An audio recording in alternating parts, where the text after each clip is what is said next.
All right, welcome in. If you like Ohio State to win the national championship and you want them at even money, welcome to Inside the Lab. Loop, today we tell the people on how to have Ohio State going into the national championship for even money. How did we cross this bridge? How did we get to this point? Well, we currently have a future that we took before the college football playoff on Notre Dame to win it all. So everyone's been asking us, if we had this future, if we rode this future, what do we do enabled to try to hedge? We told those people hedging's for gardeners, but I think this is also a realistic and a smart idea because it seems like Ohio State's offense, they just seem like the hottest team in the country. It seems like they just are going to be outperform in four quarters Notre Dame. But, I mean, we do have the luck of the Irish. I don't know. Luke, how are we feeling? And then we can get into the parlay. When you spend enough time in the lab, you start to figure a little something out. If you like Ohio State minus 350, you're going to love them at even money come next Monday. I know. I talked to a bunch of buddies as well. They're like, the one way that we could hedge is if Notre Dame somehow jumps out to a 7-0 lead, you take the live money line. But at that point, you're probably feeling yourself. We're just going to go to the board with some chalk. And we are going to loop in the national championship with the college football national championship with the NFL divisional round. Running the ball in the NFL has been working all year. Would have worked last weekend. All you had to do was take the Ravens, the Bills, and the Eagles. Money line, bang. So we're going to do something similar this week. And those games weren't even a sweat, which is incredible. No. I was looking at a statistic, if I can pull it up, how favorites have just been dominant all year long in the National Football League. Let's just get to game number one because I can't find I guess it got lost in the files of being here in the lab. Let's get to game number one. We travel to Arrowhead for the Texans and the Chiefs. Leg number one of a 3-leg parlay on our way to get to the national championship is the Kansas City Chiefs minus 1.5. Cat's out of the bag. Monkey's out of the bottle. We're staring down the barrel of an 8.5-point spread. We're in Kansas City. We saw this Houston Texans team they gave a hell of an effort 2 months ago in Arrowhead. They still couldn't get the job done. There's witches flying around the stadium. There's rituals going on underneath it. The Kansas City Chiefs don't lose a football game to the Houston Texans in the divisional round at home. Minus 1.5 comes home. The Chiefs got the cavalry coming back. Wide receivers are getting healthy. Healthiest it's been all year. Texans smacked around the Chargers, but they're not going to get 4 interceptions against Mr. Mahomes. It's a little bit of a different beast. I think the Texans have smoked it to the filter. Yeah. Also, I think it's kind of funny that last week, everyone was out on the Texans. Everyone was behind Jim Harbaugh. Everyone was going with the experience of Justin Herbert being in the playoffs. The sophomore season has not been great for C.J. Stroud, and they also didn't look great that entire first half. They looked horrible. That was at home, in the comfort of their own living room. That shit isn't going to work in Arrowhead. Now, if you start slow like they did against the Chiefs, you're not going to get 4 interceptions out of Mahomes, like you said, Luke. I think this is easy. This one goes through. I will say everybody was on the Chargers, not us. We were all over that. We were all over Houston. And that play where the ball got snapped over C.J. Stroud's head on 3rd down in his own end zone changed the entire game. That started the game for the Texans. And now an indoor team travels up the cold Arrowhead in mid-January. It could get ugly because, like I said, if they come out with that same flat foot mentality that they did in the first game against the Chargers, that bullshit isn't going to work. So leg number one, if you think it's going to sell, let us know. We don't think it's going to. Chiefs minus 1.5 by any means necessary. Leg number two, we go to another division round game in the NFC. Keep running the ball. We flip conferences. We travel to Ford Field. We travel to Detroit. We're going to take the Detroit Lions -1.5. If you made it this far, you knew that was going to be the pick. And let me just say something. This is the last week in the NFL. We've been doing it all year. You parlay big favorites on the money line. This is the last week that there's going to be mismatches like this.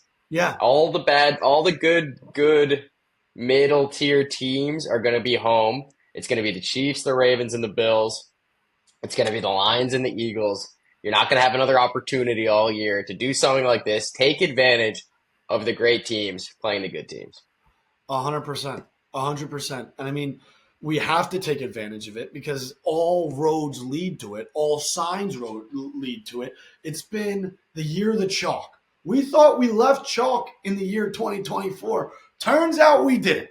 No. College football playoff, both favorites get the job done in the semifinal. Now welcoming into 2025, we go into the wild card round. The only dogs to win, I mean, were the Commanders and the Rams. Outside of that, everyone and their mother went to the bank. Everyone was afraid of it. But for those who took it with the Bills, the Ravens, and the Eagles, they all get the job done by double digits. We take the Lions -1.5. The Commanders, it's been one hell of a season. It's been one hell of a season.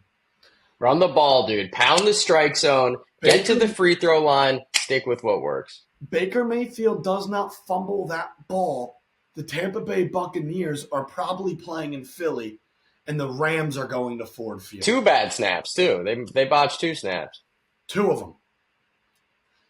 They end up not being able to stop the Commanders in the final 4 minutes of that game. I feel like it was a perfectly played game by the Commanders. Everything fell their way, which seems like it has been a trend for this Commanders team. Everything's been close. Everything's been living on a prayer, and they've been skidding out of those games. Well, now you got to go to the big bad North Detroit Lions house, and I don't think the fluke shit is going to be continued to take place. David Montgomery's back. Jahmyr Gibbs is back. We know how bad this secondary for the Washington Commanders is. If you go look at the books, Gibbs is -450 to score. Montgomery's -350 to score. Amon-Ra, which is bullshit, by the way. Which is bullshit. -150 to score. Wish I could take the no on all those because you come out making money every time. But all we know is the Lions are going to get the job done, and it's probably going to be by at least a touchdown. Is it going to be by the 8.5, 9-point spread? Who knows? Probably. You're probably going to turn on the TV screen, and it's going to be 14-0 before you blink. But leg number 2 is the Lions -1.5. No more beating around the bush. Those are our 2 legs. And I'll say one more thing about this. We're fading 2 teams that took it as far as they could go. They won their biggest games of the season last week, and we're betting on 2 teams who are just getting started and just coming off buys and are probably the 2 best teams in the league. Mahomes, Goff, the experience, the teams, bigger, better, stronger, going against 2 young quarterbacks still. Jaden Daniels, 22, CJ Stroud, 23, however old they are. These are games on the road against 2 pretty good ball clubs that a lot of people have seen a collision course to the Super Bowl. We're going to cover 1.5. Yeah. And if we don't, I'll be very interested to see how this parlay sells if it's on one of those 2 legs. What's the worst that could happen? And then it leads us to January 20th, Monday night, down in Atlanta, the national championship between the Ohio State Buckeyes and the Notre Dame Fighting Irish. We will bring home $3,000 in futures if the Notre Dame Fighting Irish win. Yeah. However, if you want to put the gloves on and you want to hedge like a gardener, you take the Lions -1.5, you take the Chiefs -1.5, and you take Ohio State on the money line. This is the recipe. This is the formula. This is inside the lab. This is how we run the ball. This is how you don't reinvent the wheel. This is how you get Ohio State in the national championship at even money. Simple as that. I mean, is there a chance that Notre Dame can win this football game? Maybe. That's why they play the game, dude. That's why they play the game. We're now looking at an 8.5-point spread. I know Riley Leonard is an absolute dog and is going to try to take as much as he can. But I'm definitely worried because Ohio State's offense seems to not stop. But We get the Chiefs across the line. We get the Lions across the line. We don't have to worry about that too much. we don't have to worry about it. All right, fellas. It's been good. Probably going to put 500 on this to bring home 1,000. If Ohio State wins, bring home $1,000. Maybe we'll sprinkle more. And if Notre Dame wins, I will be very happy. We will be very happy to bring home 3K. Fellas, as always, we'll see you on the other side. We will be doing a same game parlay per divisional round matchup. And stay tuned to any other mid-forms. Our live show this week, Luke, do we have the thoughts on the days? We'll probably do Saturday again at noon Eastern. Yep. And Thursday to preview the weekend. So Thursday and Saturday, noon Eastern. Make sure you turn on the notifications. Make sure you drop a like and a comment on this video. And Come be on. sure to subscribe. We're living in the lab. We're dying in the lab. Fellas, we appreciate you, and we'll see you on the other side. Who's got it better than us? Nobody.